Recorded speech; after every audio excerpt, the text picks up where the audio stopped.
Hi, I'm Paige Childers, and a subject that I struggled with throughout my life was reading, especially in high school. I lacked self-confidence and I was terrible at reading comprehension.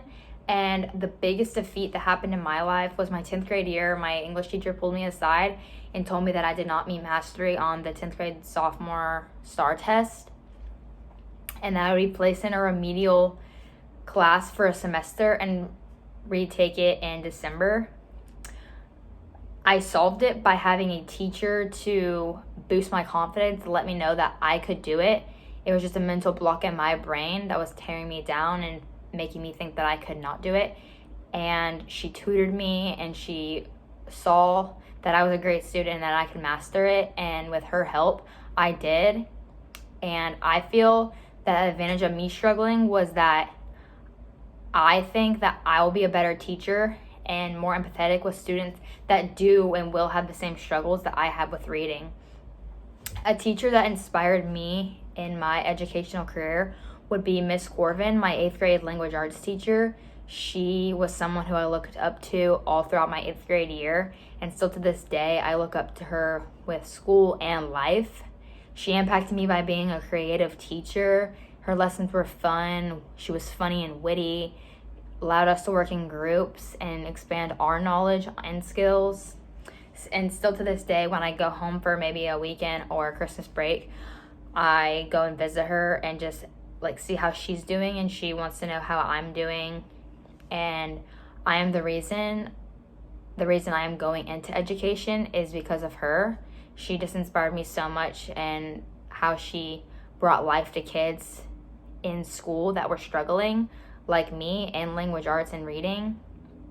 It just brings a light, honestly, and a strength that I possess that I feel that will make me a suitable, effective educator is I want to build positive relationships with my students by taking the time to get to know them and know what they're good at, and not just focusing on their weaknesses. And another strength that I feel like I have is patience to handle situations, bad or good.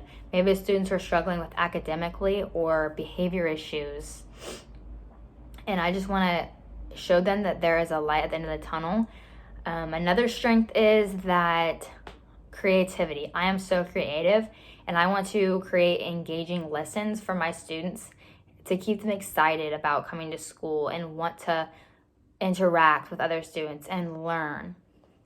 A weakness that I think I have is that I am a big person that wants to get stuff done in an orderly, timely fashion, and I'm not a procrastinator, and I like teamwork. So therefore, when I'm in a school and I have students, I'll have a team that I work with. And in order to work, you have to work with a team in order to make the students successful. And if I'm putting in 100% and someone's putting in 50, that bothers me. And I feel like as a educator that we all should be putting in the time and effort to make these students successful and work together. A relationship as a teacher should look like with your students and outside of the class and social media. I believe that students, if you see a student outside of school, like at a mall or a restaurant, you should greet them. You're their teacher. They want you to say hi to them. Don't make it too long, just a quick hi and see you later would be fine. And I would just honestly read the district policy handbook and just read and see what is acceptable and unacceptable, whether it be in or outside of the classroom. I believe being social media friends with your students is a not acceptable way of expressing, and it's not ethical either.